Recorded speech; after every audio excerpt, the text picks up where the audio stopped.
Hi, I'm David. This is Joe, and here's our review for Slender Man.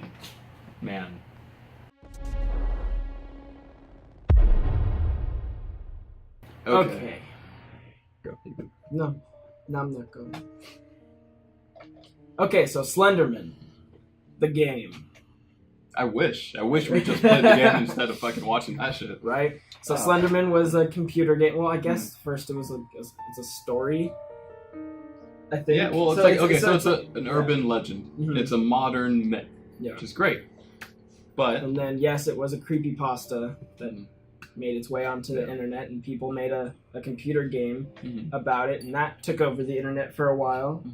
the game was great. Yeah. And then they even had it on what, PS4? Or Yes, they made something like Slender the Arrival on PS4, which was a much longer version of Slender Man. Yeah. And the games were really fun. Yeah, it was creepy. Wear them with headphones. Yeah, or like, play in the play dark. the game with headphones. Yeah. And have yourself a great time. I mean, this movie. So going into this, I thought, here's a nice little story about a creepy guy in the woods who kidnaps children. I thought, wholesome it's stuff. your regular horror movie stuff. And I'm not gonna lie, I didn't like it. Okay. I'm gonna go ahead and start with our rating, and then we'll break it down and explain why. I'm giving it a 2 out of 6. I'm gonna give it a 3 out of 6. I think it was okay for what it was trying to do, and just being I don't want to say basic, but just a horror movie. Yeah. Okay, so for me, I think one of the biggest problems was it didn't really anchor you into any of the scenes. I feel like the writers sat down and they just wrote beat by beat, like, okay, this is gonna happen, then this, then they're gonna go here and Slenderman, and then they go here and Slenderman, and then they go here, and it's just kind of stuff. It jumps like weeks at a time. Like it'll be like 1 week later, then 5 days later, and then it jumps around a lot. It never really. There's never a scene that just opens up, develops, kind of immerses you into the world, and has a nice change throughout the scene. It never really brings you in. So you feel like you're watching a movie, I think, the whole time. Yeah. And that's why a lot of people in the audience were laughing.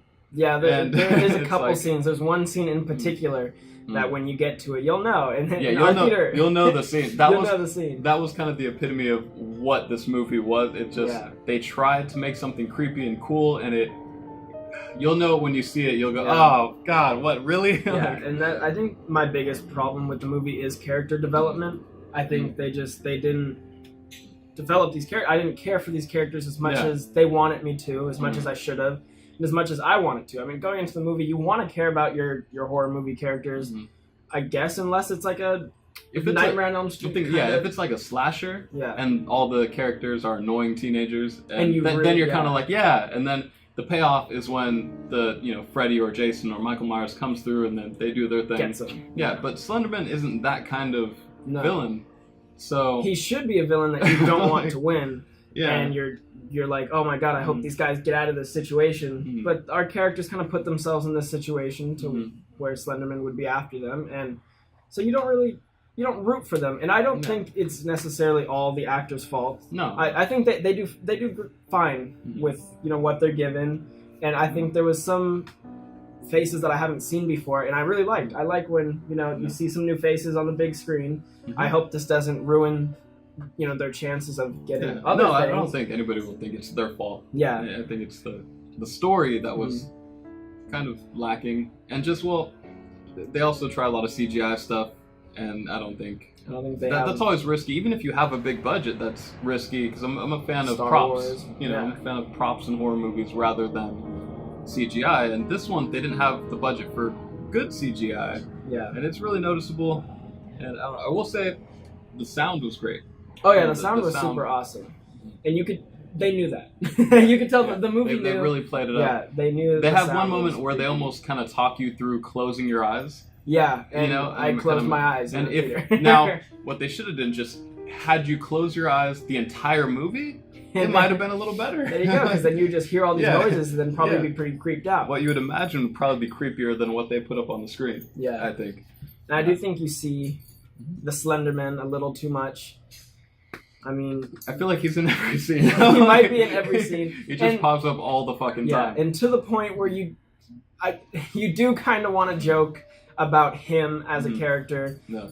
like I cracked a few jokes to you during the movie, saying like, oh, he's gonna be inside sitting on the couch with the main characters, and that's something that I want to see. Yeah, or like when one of the characters is walking down the street, I'm like, watch, he's just gonna swing by on his web and just snatch it. And Slender Man, Slender Man, does whatever a Slender Man. Exactly, and that's like not something you should want to do during a horror movie. No, during a horror movie, you should be creeped out, and you should feel immersed in the world, and like, oh shit, what's gonna happen? Yeah, unless they go that exact opposite way, and it's one of those movies that are on Netflix, and you watch with your friends, and you're supposed to make fun of it. Yeah. Like bad, horror movies that know they're bad, and you're supposed to watch it and have that kind of fun. But I don't think they were trying that. They try to take it seriously, which really is great. Seriously, but they never really got past they never built up that suspension of belief.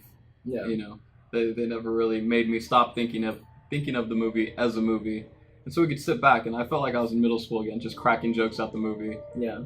But not to say I had like a bad time watching it. I think that's why I gave my 3 out of 6 rating, is that I wasn't bored during the movie. I wasn't necessarily like, loving every second of what was happening, but like I wasn't bored, and I could watch this with my friends when it comes out on DVD, and just sit back and maybe not pay too much attention to it, but have it on and in the background. October. It's a great movie to not watch. Well, during like Halloween time, it can be on your agenda. It's not very long movies. So. Yeah, I'm sure it won't be in theaters for very long, so it'll probably be Blu-ray by October, maybe. No, but maybe. I mean, if it's out of the theaters by this week. Tomorrow. But yeah, so for me, as a horror movie, it wasn't creepy or scary or unsettling, so it didn't do its job there. Found the story just didn't do it for me. I feel like the whole thing was rushed, and I mean, other than the sound, the acting, those were good, but for being what it's supposed to be, I feel like it didn't hit the mark, and I just have to give it a 2 out of 6. I was pretty disappointed. Okay. Yeah. But yeah, so if you've seen it, let us know what you think, and let us know if you agree with us or not. Maybe you loved it. I don't know. Yeah, I don't know. Maybe this is your fucking jam. Maybe we offended all of you. For me. Yeah, this is the new Star Wars. I don't know. Yeah, this is the new Star Wars. The greatest movie that came out. Maybe I don't know. Yeah. What the fuck do we know? That is all right. Goodbye. Later.